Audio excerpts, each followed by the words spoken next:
four things which are very, very critical for freshwater generator. Let's find out what.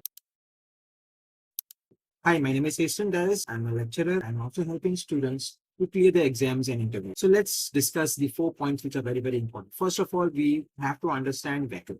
Vacuum is required for us to produce water at 40 degrees. Secondly, we have evaporator. Evaporator is heating the water with the help of jacket water and it is evaporating it. Thirdly, we have thermistor. We have to make sure that whatever water which is evaporated, no salt is carried over. So thermistor is going to protect it from that.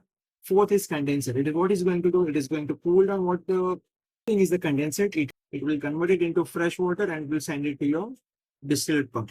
So these are the four things. Now, most of us make a mistake. Whenever equipment is running well, we don't pay attention for it. And when something goes wrong, we have no idea what has gone wrong.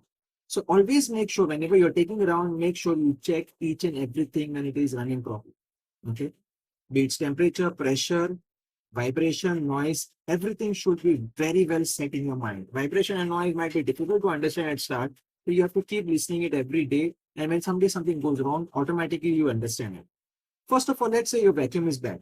Vacuum is bad, it means something is wrong with your ceiling or your gasket. So find out why it is the problem.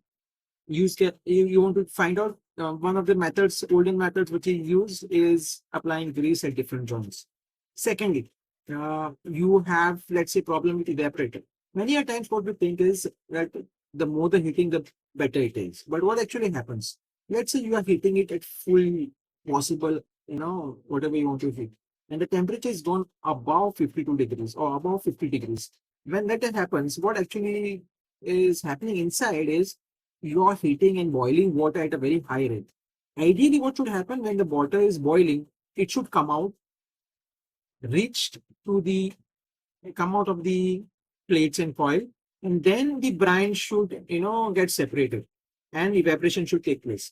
But if firstly the evaporation is taking place inside the tube or inside the plate, what is going to happen is the salt will be formed inside the plate and inside the tube, and that will block the part and that will cause a problem for you for production. Thirdly, what we have is thermistor. Thermistor, to identify while it is running, it's very difficult. Even evaporator to identify while running, it's difficult.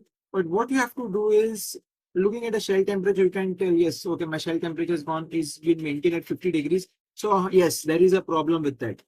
And thermistor also, you can identify if problem is there. You get a ppm for salt. That means yes, there could be a problem for thermistor. Fourthly, condenser. How to identify? Condenser inlet outlet temperature you check there should be a difference at least for 8 to 10 degrees. If there is no difference, that means your condenser is not able to do any heat transfer. If it is not doing heat transfer, that means it is dirty. So if you monitor you monitor all these things first, you can identify before you overall. So best thing is first identify what is the problem, then you tackle only the thing which is a bigger problem.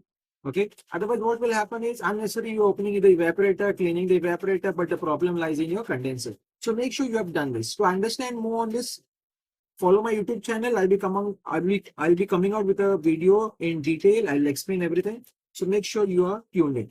Thank you. Like and follow and subscribe.